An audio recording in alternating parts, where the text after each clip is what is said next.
1 to 2 inches are possible in the warned area. Flash flooding is ongoing or expected to begin shortly.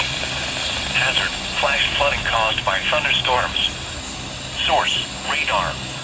Impact: flooding of small creeks and streams, urban areas, highways, streets, and underpasses, as well as other drainage and low-lying areas. Some locations that may experience flash flooding include Reading, Wyomissing, Birdsboro, Hamburg, Fleetwood, Sinking Spring, Laureldale, Wernersville, Leesport, Shoemakersville, Lyons, and Fairview Heights. This includes the following highways: Interstate 78 in Pennsylvania between mile markers 28 and 31.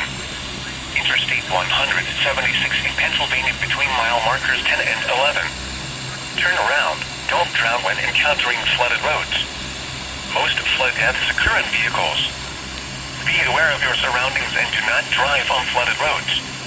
Repeating, a flash flood warning has been issued until 7:15 p.m. for the following county: Berks, Pennsylvania,